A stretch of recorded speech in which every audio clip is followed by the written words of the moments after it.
Banនេះជាលើកទី1ដែលស្ទួយបានត្រីធំអញ្ចឹងនឹងមច្ឆជីវិតណាតែគឺត្រី catfish ទូចនៅតាមអូនៅចិត្តកន្លែងធ្វើការទនេពីការងារ2-3នាក់បងប្អូនមកស្ទួយត្រីលេងកំសាន្ត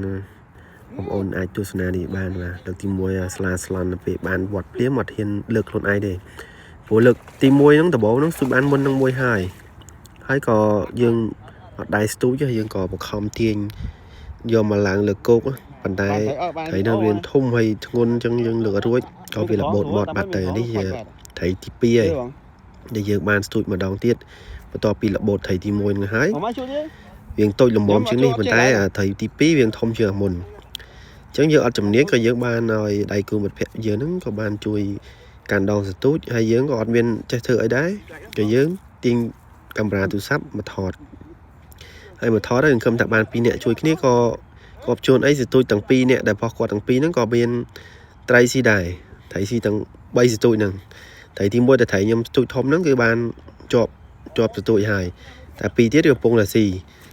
អញ្ចឹងហើយក៏បានជួយកាន់សទូចគាត់ហើយក៏ទាញមកក៏បានទូចមួយដែរអញ្ចឹងក៏យើងអត់ខ្វល់យើងទុកម្ដុំសិនទៅជាត្រីទូចមួយតែវាបើជាងជៀនទៅក៏វាជាឆ្ងាញ់មួយយ៉ាងដែរហើយក៏បងធំយើងក៏បានទៅជួយកាន់ដងសទូចហើយម្នាក់ទៀតគាត់ថាគាត់នឹងចុះទៅចាប់នៅក្នុងទឹកគាត់ថាគាត់ជំនាញចាប់គាត់ទៅចាប់កតុយអញ្ចឹងណាតែថ្មងវាមុតដែរដូចជាត្រីដែងយ៉ាងដែរមានថ្មងខៀនសងខាងហើយនឹងខាងលើហើយក៏គាត់ថាគាត់ទៅចាប់កតុយចាប់បានអត់អីទេគាត់នឹងចាប់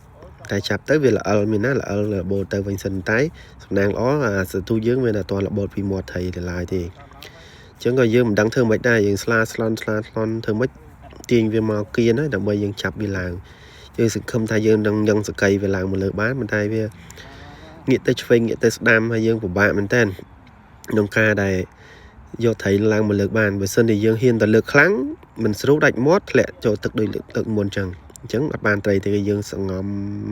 ឲ្យវាហត់សិនឲ្យត្រីនឹងហត់សិនហើយយើងអានទាញវាសឹមតែធ្វើយ៉ាងណាក៏វានៅមិនទាន់បានឡើងមកបានវានៅបង្រាស់ទឹកយ៉ាងខ្លាំងមែនតើមើលទៅឃើញហើយបាទយើងព្យាយាមងាកមកឆ្វេងហងងាកមកស្ដាំផងទាញផងឡើងមកគោកផងពេលឡើងមកគោកមកវាឃើញយើងវាធ្វើម៉េចត្បល់ឡើងទៅក្នុងទឹកវិញមិនដឹងធ្វើម៉េចយើងអត់មានកត្រកផងអត់មានអីផងមានតែភ្ជុបាយទាញហ្នឹងហើយយើងទាញបដាសង្ឃឹមថានឹងចាប់វាមកបដាហើយខប់ជួនអីក៏មានអ្នកស្ទូចចិត្តហ្នឹងគឺពួកជាកាំងគាត់ស្ទូចចិត្តហ្នឹងគាត់ឃើញយើងស្លាស្ល